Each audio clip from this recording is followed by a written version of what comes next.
Para frear a crescente onda de corrupção, de desemprego, injustiças sociais, crianças abandonadas, assassinatos, assaltos, uma ação vigorosa do governo é requerida e pede-se também mais polícia na rua. É uma reivindicação mais que justa e realmente necessária, sem dúvida.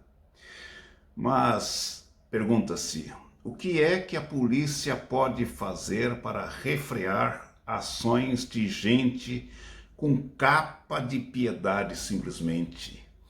Gente que tem lábios de mel e coração de fel e viola as leis civis e também as leis divinas. Muitas dessas pessoas podem até praticar atos de piedade, de beneficência, entre aspas, né?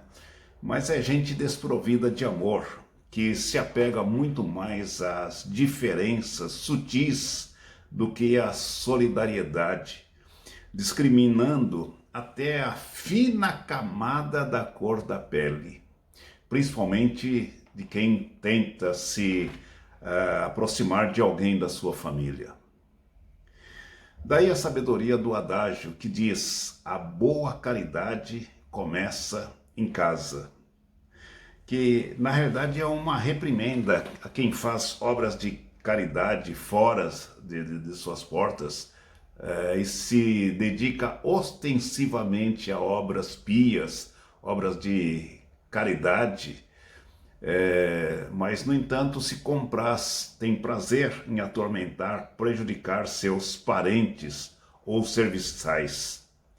Não foi exatamente assim que agiu Miriam, ou Mara, na verdade, que significa amarga, indo contra o casamento de seu irmão mais novo, Moisés, com uma etíope, ou seja, negra. E por que ele foi contra?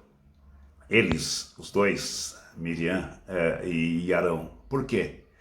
Por mero desajuste, desequilíbrio, preconceito. E nisto acabou prejudicando o casal, prejudicou o ministério dele também, e também o povo israelita, que sofreu parado no deserto por 7 dias. Se a gente levar em conta que o povo poderia ter chegado em 40 dias e foram 7 dias que o povo ficou parado por causa disso, pode-se deduzir facilmente que foi cerca de 20% da vida deles no deserto por causa disso, né, dessa situação. A história pode ser lida com detalhes inúmeros no capítulo 12, né? E veja que ele diz assim, começa assim: falaram Miriam e Arão contra Moisés por causa da mulher etíope, ou seja, negra, que ele tomara, pois ele tinha tomado a mulher cusita, ou seja, ele tinha escolhido a mulher negra para se casar, né? E Deus abominou a atitude de Miriam e de Arão, mas pelo visto, pelo texto aí, parece que quem foi mais enfática foi Miriam. E Deus abominou a atitude dela e acabou enviando para ela uma lepra, a lepra branca. Qual era a lição?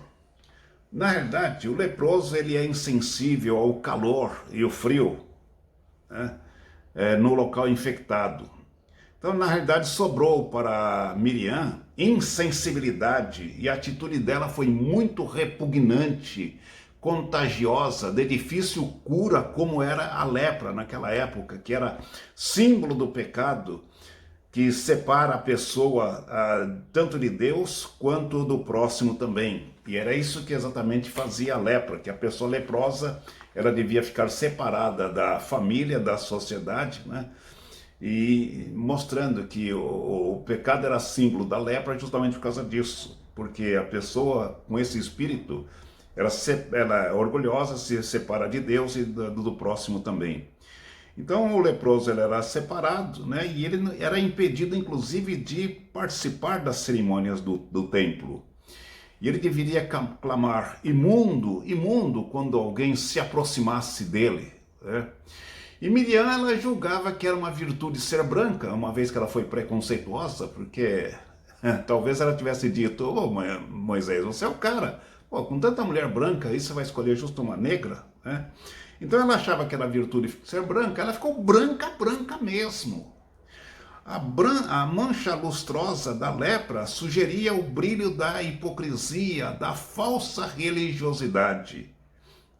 Agora a pergunta que a gente deve levantar: não há muita gente agindo como Miriam, prejudicando casais, prejudicando as crianças, os filhos, prejudicando ministérios e muitas pessoas que estão no deserto da vida buscando orientação? E muitas vezes com roupagem de boazinha, essas pessoas, né? Elas, sem contrair a lepra física, né, lhe é permitido participar das cerimônias do templo naturalmente. Não se faz reprimenda a ela, né, ela pode participar normalmente. O que se diz é um problema de família. Isso aqui que muita gente diz, inclusive na igreja, né? E elas continuam praticando atos exteriores de caridade. Suas contínuas atitudes dissimuladas para destruir contaminam outras pessoas também, que acabam se condescendendo e acabam comunando contra a vítima dela, né? Agora a pergunta: a polícia vai resolver? Infelizmente, não. E nem a igreja se preocupa com isso. Não se fala nisso, né? Tanto é que nunca se viu uma pessoa ela ser disciplinada por ser preconceituosa, né? Por criar problemas na família. Porque a questão não é de ordem espiritual, simplesmente, né? É uma questão de ordem espiritual que se requer uma ação muito vigorosa, submetendo-se à orientação divina. Então é importante pensar nisso, né? Que se você é uma pessoa perversa, é o que diz Provérbios, né? Não tente destruir o justo à traição, né, com falsidade, e nem pense destruir a casa, a família do justo. Porque Provérbios 24, verso 15 e 16, ele diz: porque o justo ele pode ser derrubado várias vezes, mas sempre terá forças para começar a vida novamente. Então, agora ele diz: mas você, basta apenas um castigo de Deus e você será derrubado para sempre. E agora é interessante que, se porventura você é uma pessoa vítima desse tipo de pessoa preconceituosa, né, não se alegre quando ela for castigada. Seja misericordioso, assim como é o Senhor também. Mas enquanto a punição não vier para essa pessoa, não esquente a cabeça com o aparente sucesso dela, pois ela não terá bom futuro. Não se revolte contra Deus ou contra pessoas que teriam autoridade para coibir a ação dela também. Você, mais cedo ou mais tarde, ainda terá o reconhecimento de todos, né?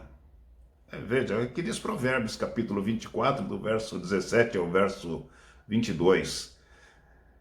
Isso aconteceu com Moisés, enquanto para a amarga Miriam.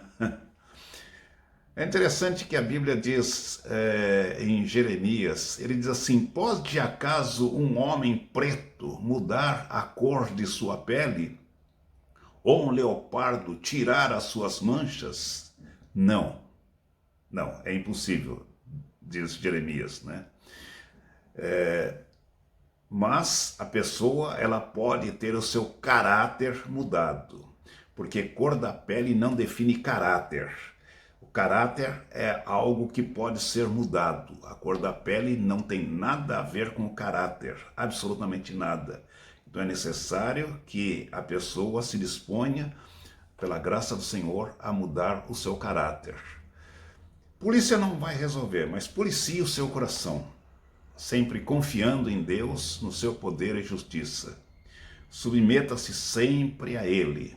Assim, Você ficará livre de qualquer tipo de preconceito e não incorrerá no mesmo erro de Miriam, que prejudicou muita gente. É importante lembrar que o relacionamento do casal já é difícil em condições normais, em condições totalmente favoráveis, com gente da família ainda trabalhando contra, né? A coisa fica muito mais difícil. E se porventura eles vierem a se divorciar, a igreja está pouco se preocupando com isso, né? Vai simplesmente condenar porque se divorciou, dizendo que não pode se divorciar, única e exclusivamente, né? Lembre-se que se a família vai bem, né, a sociedade também vai bem. Procure ir bem na vida, praticando a caridade sem querer destruir a vida de ninguém, sem interferir na vida de ninguém através de emboscadas. Faça isso. A boa caridade, ela começa em casa.